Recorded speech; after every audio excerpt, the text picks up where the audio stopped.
Quiero invitarle que abra la carta a los Efesios, capítulo 4, verso 31.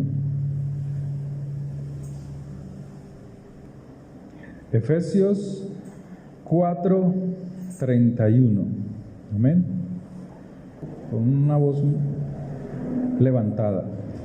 1, 2, 3. Quítense de vosotros toda amargura, enojo, ira, gritería y maledicencia, y toda malicia. Antes sed benignos unos con otros, misericordiosos, perdonándoos unos a otros, como Dios también os perdonó a vosotros en Cristo. Amén. Hebreos 12, 5. Mirad bien, no sea que alguno deje de alcanzar la gracia de Dios, que brotando alguna raíz de amargura os estorbe, y por ella muchos sean contaminados. Amén. Les invito a abrir Mateo 15, 19. Vamos a leerlo. 1, 2, 3. Porque del corazón salen los malos pensamientos, los homicidios, los adulterios, las fornicaciones, los hurtos y los falsos testimonios, las blasfemias. Estas cosas son las que están dentro del corazón y contaminan al hombre. Amén. Hoy vamos a hablar de la amargura. Nosotros como hijos de Dios no estamos exentos de tener amargura. Dios nos dice a nosotros, despojaos de toda amargura. Amén. La palabra amargura proviene de una raíz griega y hebrea, griega que se llama pink, que significa aguzado, afilado, también es agresivo. Y la palabra de Dios nos da unos ejemplos para que podamos entenderlo en el sentido del gusto, ¿sí? de nuestro gusto. Y dice en la carta a Santiago, ¿acaso alguna fuente, o sea, un manantial, echa por una misma abertura agua dulce o amarga?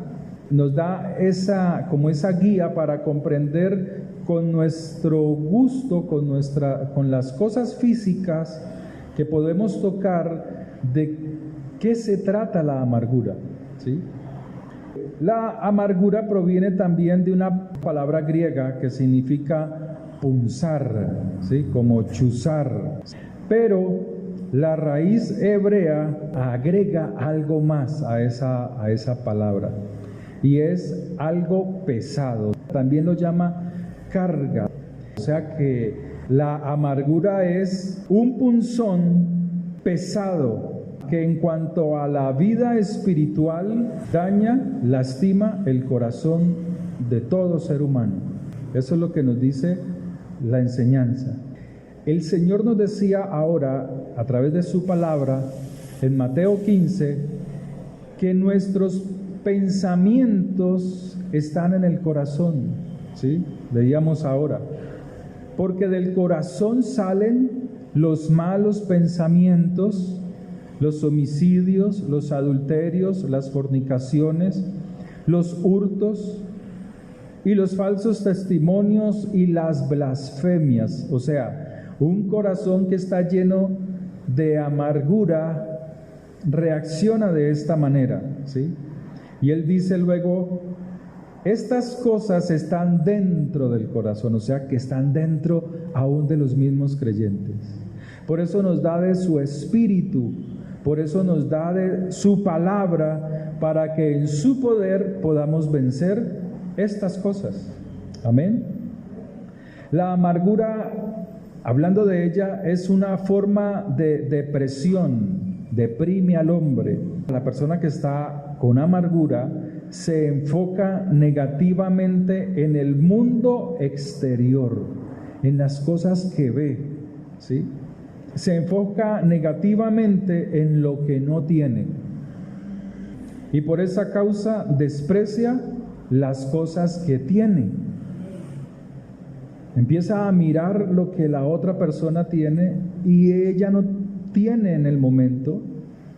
Tal vez la felicidad, la familia, muchas cosas.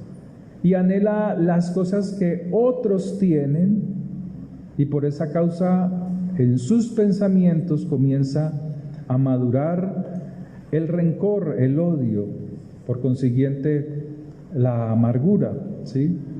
Y esta situación lo puede hacer pensar que ha sido tratada injustamente. Hay personas que se quejan de la vida porque creen que la vida los ha tratado con injusticia, ¿sí? Por las circunstancias de la vida, por el entorno. Pero todas las personas pasamos, unas más que otras, pasamos por dificultades. La muerte de un padre, de una madre, todos lo sufrimos de alguna manera, pero unos lo sufren siendo más jóvenes que otros, y a su mente puede venir situaciones de amargura, de tristeza, pero Dios quiere que nosotros comprendamos estas cosas, las entendamos, de dónde viene esta causa que daña nuestra mente, que daña nuestro corazón. La amargura es el resultado de un resentimiento, de un corazón que no está sano, de un corazón que está contaminado. Como decía el Señor, del corazón salen los malos pensamientos, los hurtos, los homicidios, el querer hacer mal a otro, los adulterios. Fíjese que hay personas que cometen adulterio por odio, ¿cierto? Por venganza a un esposo, a una esposa. ¿Qué quiere decir? Que sus corazones están llenos de amargura y el resultado es el resentimiento, y el resentimiento lo lleva a situaciones de maldad. Algo se produjo en esa persona. Aflicción, un sinsabor, un disgusto, melancolía, frustraciones. Las frustraciones son situaciones en algún momento de la vida, cosas que no se pudo o no se pudieron alcanzar. La persona carga con esa frustración y está pensando en ello y va contaminando su mente, su vida, ¿sí? Y esto produce esta clase de mal. En la carta a los Hebreos nos está diciendo que la raíz de la amargura no brota en nosotros, ¿cierto? Hebreos capítulo 12. Mirad bien, o sea, observad bien. ¿Qué debemos de observar? Nuestra propia vida, ¿sí? Somos muy buenos para mirar la vida del otro, pero el Señor nos dice, mirad bien nosotros mismos a nosotros mismos, ¿sí?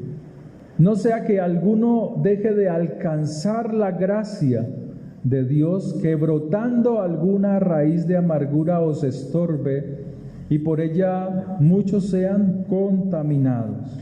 Entonces Pablo nos dice que la raíz se convertirá en una planta que da fruto, ¿sí? Pero es un fruto amargo. Y él dice, presten atención, mirad bien, ¿sí? Y sigue diciendo que el fruto de esta planta es un fruto venenoso, es un fruto amargo que puede dañar aún a nuestro prójimo. Podemos contaminar a nuestro prójimo. En Deuteronomio capítulo 29, fíjese que Pablo está citando Deuteronomio, verso 18, nos dice, no sea que haya entre vosotros varón o mujer o familia o tribu, cuyo corazón se aparte hoy de Jehová nuestro Dios, para servir a los dioses de esas naciones. No sea que haya en medio de vosotros raíz. Fíjense, Pablo está citando este verso. Raíz que produzca hiel y ajenjo. Sí, una amargura bastante fuerte, ¿no? Y suceda que al oír las palabras de esta maldición El que se bendiga en su corazón, diciendo, tendré paz, aunque ande en la dureza de mi corazón, a fin de que con la embriaguez quite la sed, o sea, la amargura. No querrá Jehová perdonarlo, sino que entonces humeará la ira de Jehová y su celo sobre el tal hombre, y se asentará sobre él toda maldición escrita en este libro, y Jehová borrará su nombre de debajo del cielo, y lo apartará Jehová de todas las tribus de Israel para mal, conforme a todas las maldiciones del pacto escrito en este libro de la ley. ¿Qué es lo que nos está diciendo el Señor? Que es alguien del pueblo de Dios que ha oído la palabra de Dios, pero que en un momento dado su corazón se aparta de la instrucción de Dios, de la palabra de Dios. Y que cuando escucha la consecuencia del apartarse de Dios, no está dispuesto a volverse a Dios, sino que se rebela contra Dios. Y él lo que está diciendo es que en ese momento hay raíz de amargura, hay ajenjo en su corazón, ¿sí? Se aparta de Dios totalmente. No se confíe que tiene salvación. Y así sucede hoy en día. Personas que malinterpretan el concepto de la salvación, cristianos, ¿no? Que malinterpretan el concepto de la seguridad eterna, porque alguna vez hicieron una oración de fe. Piensan que aquel versículo que nos habla Romanos en el capítulo 5, donde abunda el pecado, sobreabundará la gracia de Dios. Y muchos toman estos versos, fíjense, muchos cristianos, alguna vez los vi cuando era muy joven, que practicaban el pecado porque decían que entre más pecado, la gracia de Dios estaba con ellos. ¿Ah? Y Pablo, si leemos Romanos capítulo 5, yo les invito a que lo abramos. El verso 20, pero la ley se introdujo para que el pecado abundase, mas cuando el pecado abundó, sobreabundó la gracia de Dios, para que así como el pecado reinó para muerte, así también la gracia reine por la justicia para vida eterna mediante Jesucristo el Señor. Pero ahora sigue el verso 1 del capítulo 6. ¿Qué pues diremos? Él hace una pregunta. ¿Perseveraremos en el pecado para que la gracia abunde? Y él mismo contesta, en ninguna manera, porque los que hemos muerto al pecado, ¿cómo viviremos aún en él? ¿O no sabéis que todos los que hemos sido bautizados en Yahshua HaMashiach, hemos sido bautizados primeramente ¿en dónde? En su muerte.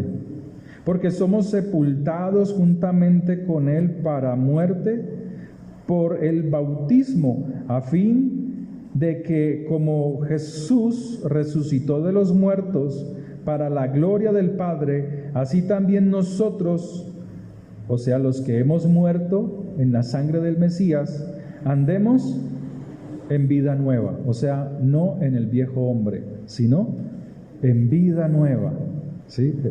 Y es lo que Dios nos está llamando, nos está diciendo.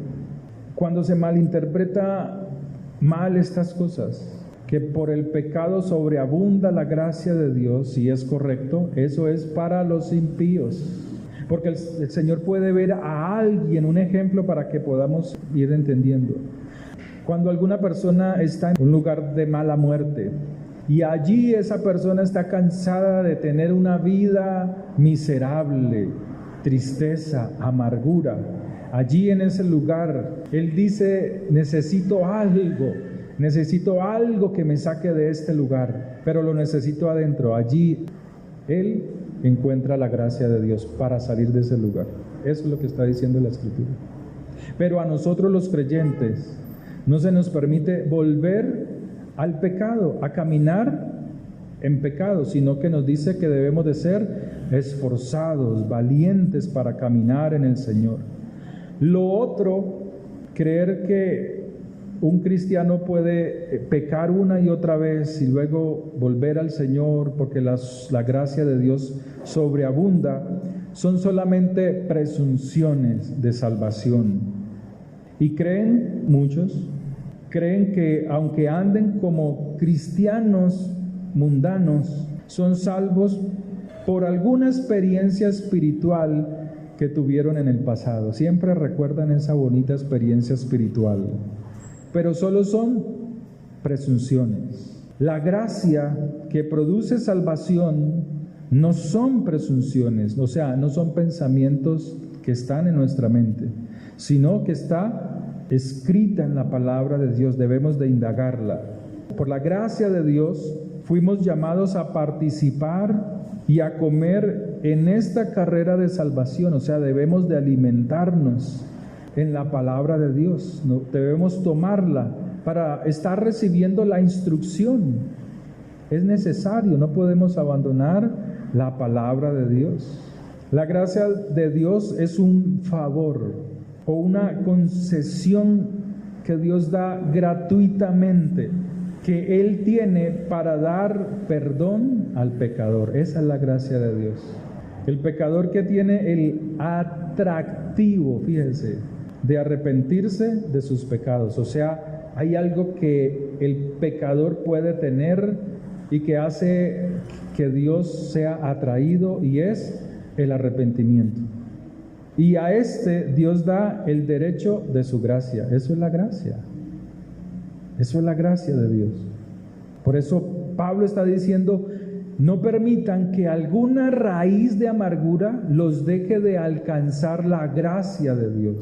O sea que depende de nosotros tener la gracia de Dios, ¿sí? Para ampliar un poco más esta parte de la gracia de Dios, en Lucas capítulo 1, del 26 al 30, dice así: al sexto mes, el ángel Gabriel es el ángel mensajero, fue enviado por Dios a una ciudad de Galilea llamada Nazaret, a una virgen desposada con un varón que se llamaba José, de la casa de David, o sea, eran descendientes del rey David. Y el nombre de la virgen era Miriam, o María, como usted lo conoce. Y entrando el ángel en donde ella estaba, dijo: salve, muy favorecida, el Señor es contigo, bendita tú entre las mujeres. Mas ella, cuando le vio, se turbó por sus palabras y pensaba qué salutación sería esta. Entonces el ángel le dijo: María, no temas, porque has hallado gracia delante de Dios. Y ahora concebirás en tu vientre y darás a luz un hijo, y llamarás su nombre Yahshua, que quiere decir salvación. Yahshua es salvación, ¿sí? Entendamos qué es lo que está sucediendo aquí. Viene el ángel del Señor, el mensajero, y se dirige a donde está María. ¿Qué estaba haciendo María? ¿Qué estaba haciendo María? ¿Qué dice allí? Verso 26. Y entrando el ángel donde ella estaba, dijo. No dice nada más, no dice qué estaba haciendo. ¿Estaría en una discoteca?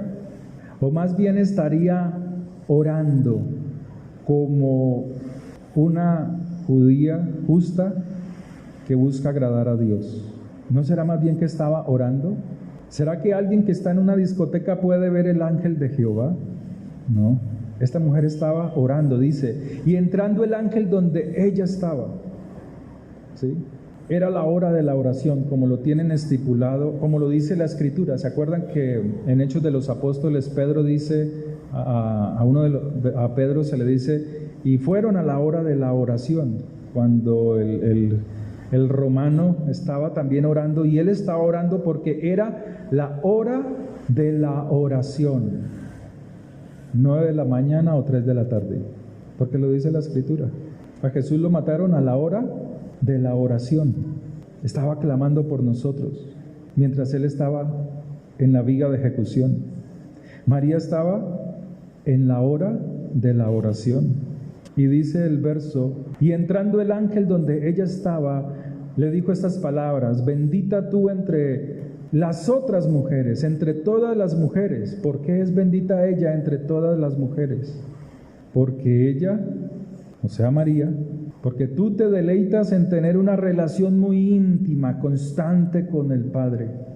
Por eso eres bendita. Cuando tú buscas, o cuando nosotros buscamos en medio de un mundo lleno de información y de cosas que pueden dañar nuestra espiritualidad, sea cual sea, pero nos esforzamos en buscar a Dios, en tener una comunión íntima con el Padre, el Señor nos abre los ojos para ver las cosas celestiales.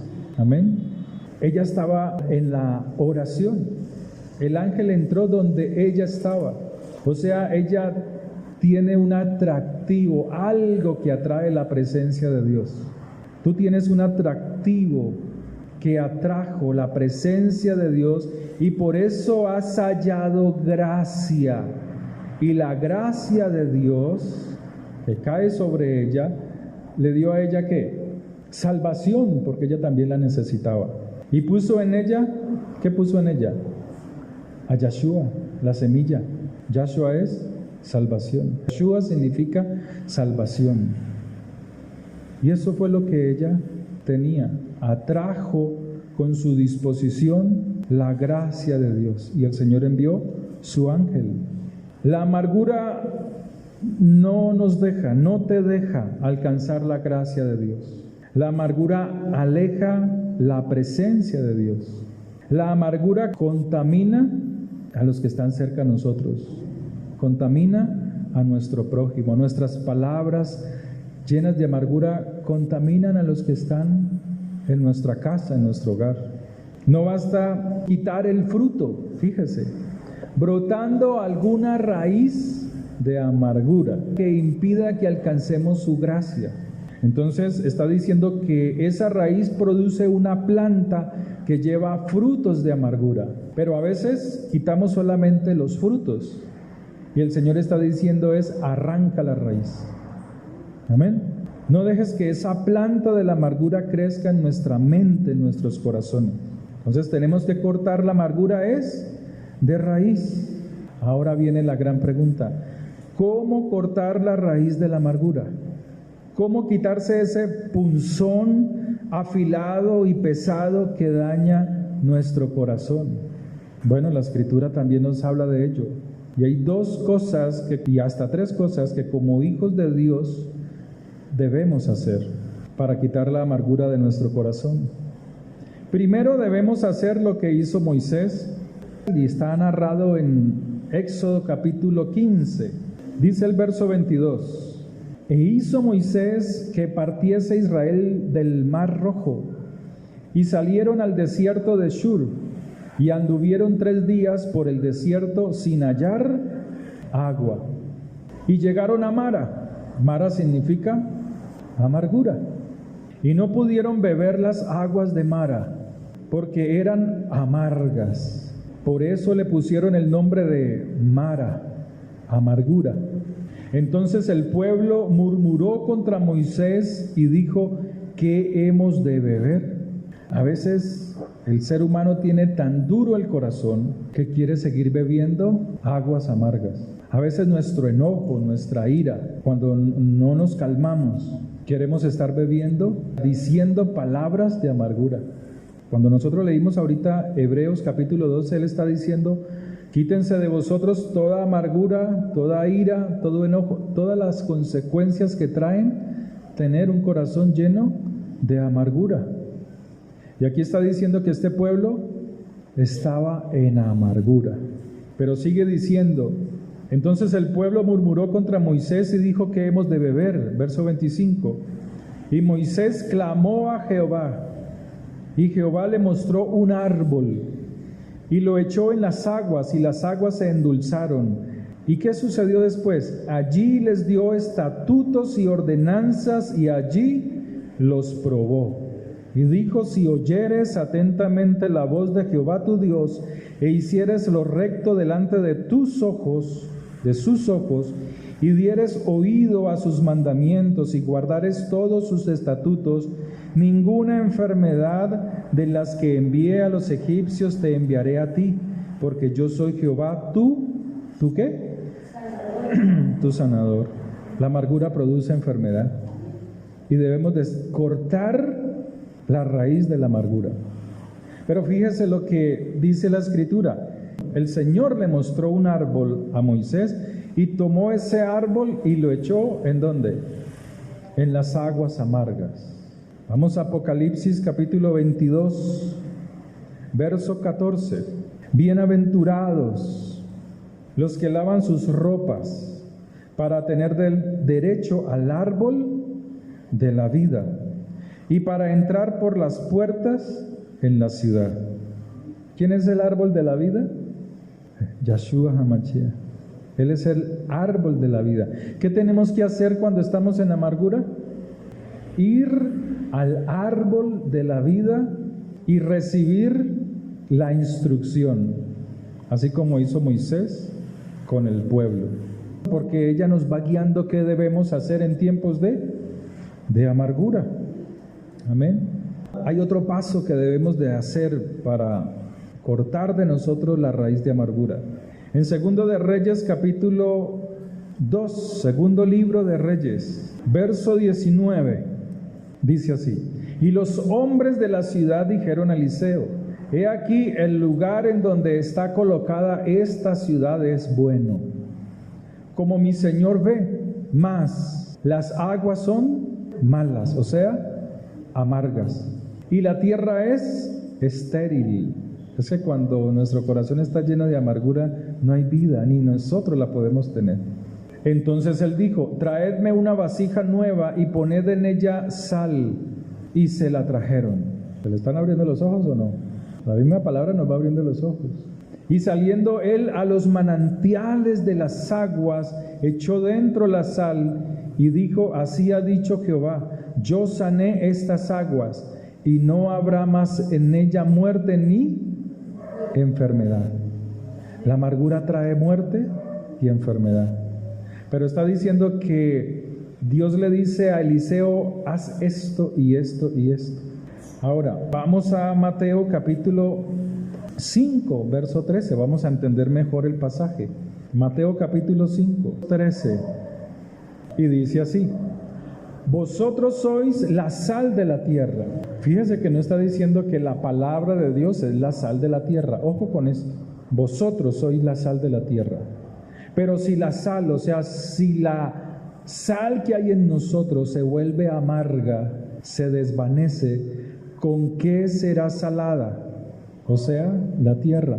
No sirve más para nada, sino para ser echada fuera y hollada por los hombres. Vosotros sois la luz del mundo, y una ciudad asentada sobre un monte no se puede esconder, ni se enciende una luz y se pone debajo de un almud, sino sobre el candelero, y alumbra a todos los que están en casa.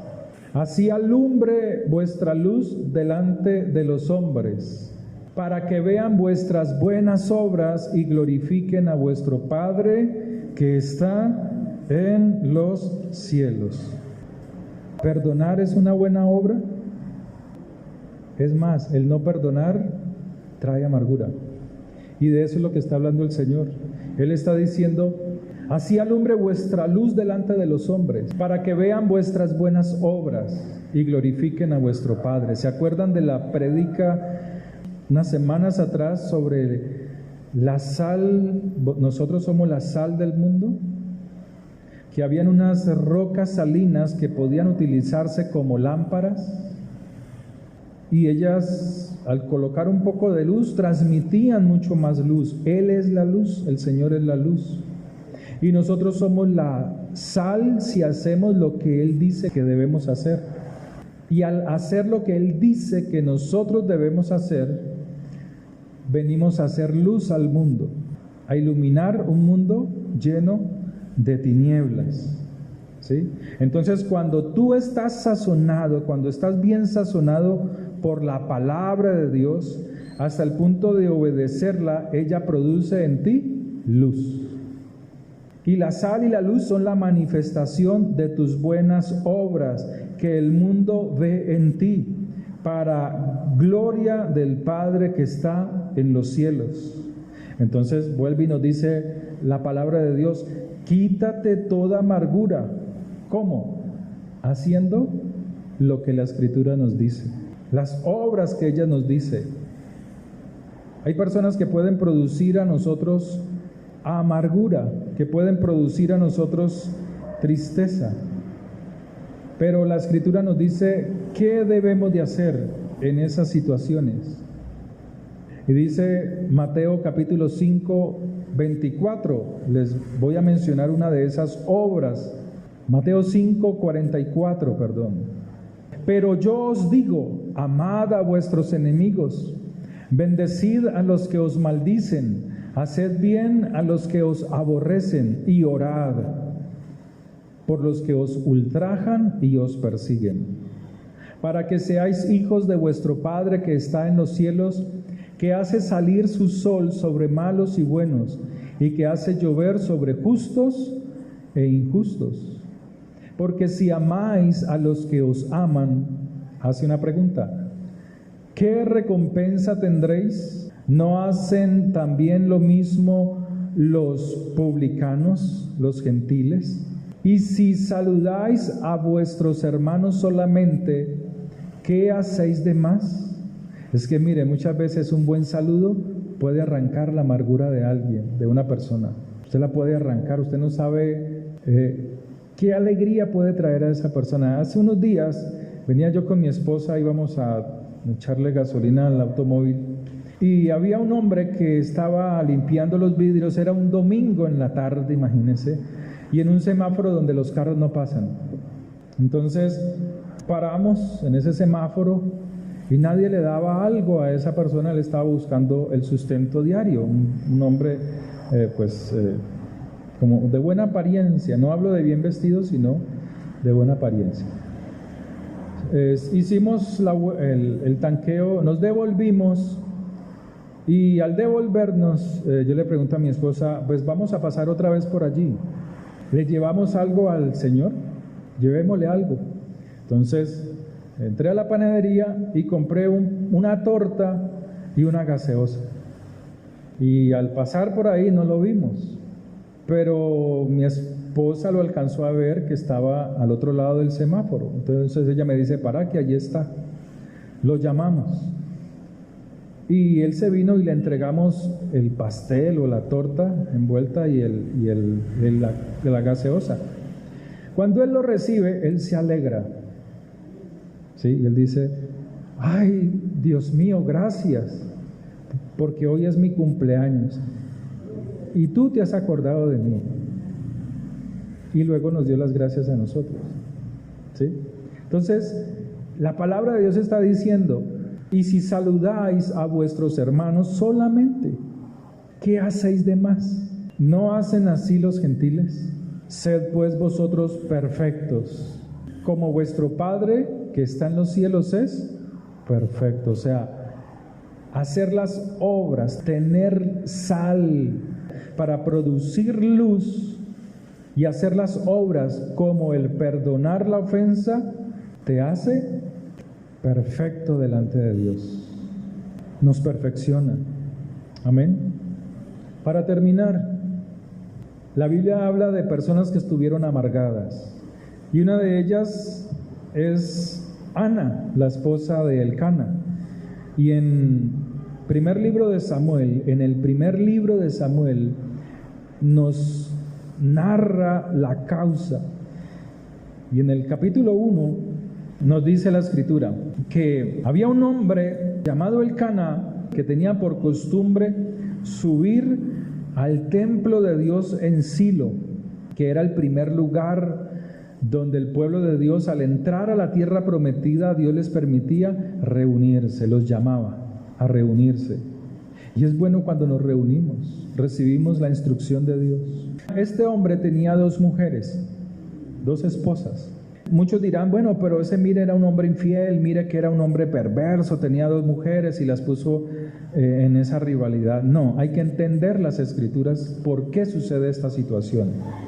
Si usted viene estudiando las Escrituras, usted se encuentra que ellos en el libro de Josué entran a la tierra prometida y mientras Josué vive, el pueblo mantiene en una relación con Dios, pero cuando Josué muere, el pueblo comienza con altibajos, y es lo que en las Escrituras está mencionado en el libro de los jueces.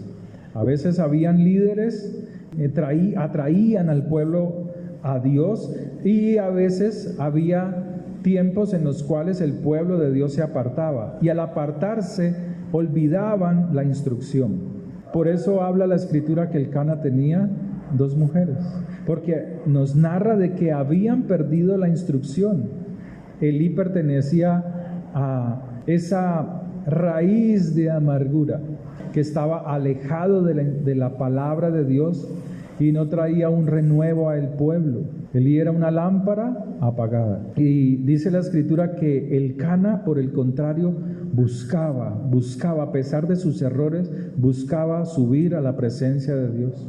Y él veía la discusión que había entre Ana, la esposa que amaba, y Penina, que era la otra mujer, y dice en el verso 6, y su rival la irritaba enojándola y entristeciéndola porque Jehová no le había concedido tener hijos. Y así hacía cada año cuando subía a la casa de Jehová, la irritaba así, por lo cual Ana lloraba y no comía. Muchas veces usted puede estar buscando de Dios, pero está en amargura y no ha soltado la carga. Y puede llevarla, venir a la congregación y volverse a llevar la carga. Dice, y Elcana a su marido le dijo, Ana, ¿por qué lloras? ¿Por qué no comes? ¿Por qué está afligido tu corazón? ¿No te soy yo mejor que 10 hijos? O sea, este era un hombre que estaba atento a su esposa, la cuidaba. Y se levantó Ana después de oír estas palabras, que hubo comido y bebido en Silo. O sea, Ana estaba, a pesar de su amargura, ¿en dónde estaba? En Silo, en el lugar correcto. Y mientras el sacerdote Elí estaba sentado en una silla junto a un pilar del templo de Jehová, ella con amargura de alma oró a Jehová y lloró abundantemente. ¿Qué hay que hacer en el tiempo de amargura?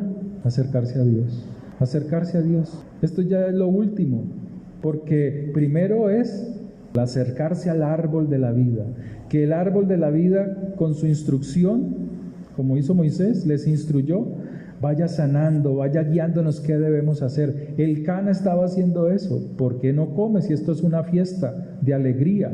¿Por qué está afligido tu corazón si esto es una fiesta de Jehová que estableció para estar alegres? E hizo voto, fíjese, dice que Ana hizo voto diciendo, Jehová de los ejércitos, si te dignares a mirar la aflicción de tu sierva y te acordares de mí y no te olvidares de tu sierva, sino que dieres a tu sierva un hijo, solamente pedía uno, yo lo dedicaré a Jehová todos los días de su vida y no pasará navaja sobre su cabeza. Se hará consagrado a Dios. Mientras ella oraba largamente delante de Jehová, Elí estaba observando la boca de ella, o sea, ella susurraba. Pero Ana hablaba en su corazón y solamente se movían sus labios y su voz no se oía, y Elí la tuvo por ebria. O sea, hay personas que están alrededor tuyo, que cuando tú quieres buscar a Dios y poner todas tus cargas delante de Dios, va a haber personas que querrán desanimarte, que no te van a permitir con sus palabras ir adelante, avanzar. Entonces le dijo, ¿hasta cuándo estarás ebria? Digiere tu vino. Y Ana le respondió diciendo, no, Señor mío, yo soy una mujer atribulada de espíritu. No he bebido vino ni sidra, sino que he derramado mi alma delante de Jehová. No tengas a tu sierva por una mujer impía, porque por la magnitud de mis congojas y de mi aflicción he hablado hasta ahora. Elí respondió y dijo, ve en paz. Y el Dios de Israel te otorgue la petición que le has hecho. O sea, la bendición. Muchas veces la amargura viene por estar observando los hijos de Penina. Pero la bendición llega en el tiempo preciso, en el tiempo apropiado, en el momento en que Dios lo ha establecido, ¿sí? Y ella dijo: halle tu sierva gracia delante de tus ojos. Y se fue la mujer por su camino y comió en esa fiesta judía. ¿Y qué más dice la Escritura? Y no estuvo más triste. ¿Por qué? Porque ya está haciendo como dice el Salmo 55:22. Echa sobre Jehová tu carga. O sea, cuando dejas tu carga, cuando dejas ese punzón afilado y pesado que daña tu corazón y lo dejas en el altar de Dios, Dios produce sanidad, Dios trae sanidad. Echa sobre Jehová tu carga y Él te sustentará. No dejará para siempre caído al justo. Mateo 11:28 dice: venid a mí, todos los que estáis trabajados y cargados, y yo os haré descansar. Llevad mi yugo sobre vosotros y aprended de mí, que soy manso y humilde de corazón, y hallaréis descanso para vuestras almas. Oremos. Padre, gracias por la palabra que nos has dado hoy. Gracias porque tu palabra, Señor, es nuestro alimento. Gracias porque tú fortaleces el alma cansada, Señor, y afligida. Gracias porque hoy, Señor, estamos delante de ti, Señor, buscándote. Hemos venido al lugar correcto, Señor. Hemos venido al lugar apropiado para dejar nuestras cargas en el altar, para acercarnos al árbol de la vida, Señor, para que podamos recibir la instrucción, para que podamos obedecer a tus palabras, convertirnos en esa sal y luz que el mundo necesita ver. Padre, hoy colocamos nuestras cargas y nuestras aflicciones delante de ti, Señor. Todo lo que ha traído angustia y aflicción a nuestra alma, Padre, hoy ponemos delante de ti nuestro corazón, pidiéndote que tú seas nuestra fortaleza, nuestra ayuda y nuestro socorro. Dígale al Señor: Señor, acuérdate de mí, Señor. Acuérdate en mi aflicción, Señor. Porque tuyo es el poder y la gloria, Señor. Porque tú eres el que puedes cambiar y transformar nuestra vida y quitar la vergüenza, Señor, de nuestra escasez, de nuestra desnudez, Señor. Te rogamos, así como Ana lo hizo, te pedimos que te acuerdes de nosotros, que nos ayudes, que nos levantes y que pongas en nosotros tu misericordia, que nosotros podamos tener el atractivo, Señor, la disposición de acercarnos a ti hoy, Señor, y poder hallar gracia en tus ojos. Gracias por tus misericordias. Gracias porque tú eres el que transformas y el que cambias nuestra situación, Señor. Padre, que en nuestro corazón haya alegría y el gozo de tu Espíritu, porque nos has hecho saber que tú has oído nuestra oración. Gracias por la paz que traes a nuestras vidas. Gracias por el amor con el cual tú nos amas y nos impulsas a seguirte buscando, a no abandonar la búsqueda de tu reino, de tu instrucción, Señor. Así como lo hizo Moisés, no se angustió por las palabras amargas del pueblo, sino que preguntó a ti qué hacer. Y tú le guiaste y le mostraste el árbol de la vida, el cual quita, Señor, la amargura de aquel que se acerca a ti y que se dispone a escuchar tu instrucción para tener un cambio, una transformación. Hoy nos volvemos a ti, Señor, pidiéndote que nos restaures, que nos levantes con tu poder. Te damos gracias por el tiempo que hemos estado aquí y hemos recibido tu palabra, Señor. Gracias por tus misericordias. Bendigo a tu pueblo, Señor, en el nombre de Jesús. Que tu pueblo sea levantado, que tu pueblo sea prosperado en su alma, en su corazón, Señor. Padre, gracias, porque tú no nos dejarás avergonzados, Señor. Porque tú levantas al humilde, al sencillo, Señor, dice tu palabra. Porque tú te acuerdas, oh Dios, de aquellos que te aman, que se disponen para ti, Señor. Gracias, oh Dios del cielo. Gracias por tus misericordias, Señor. Gracias por toda verdad, Señor. Gracias porque tú eres nuestra paz, nuestra salvación, Señor. Tú eres nuestra ayuda. Tú eres nuestro socorro, Señor. Gracias, te alabamos, Señor. Tu palabra dice: el cielo es mi trono y la tierra el estrado de mis pies. ¿Dónde está la casa que me habréis de edificar? ¿Y dónde el lugar de mi reposo? Mi mano hizo todas estas cosas, y así todas estas cosas fueron, dice Jehová. Pero miraré a aquel que es pobre y humilde de espíritu, y que tiembla a mi palabra. Jehová te bendiga y te guarde. Jehová haga resplandecer su rostro sobre ti y tenga de ti misericordia. El Señor alce sobre ti su rostro y ponga en ustedes paz. Que el Señor les bendiga, que el Señor les prospere grandemente.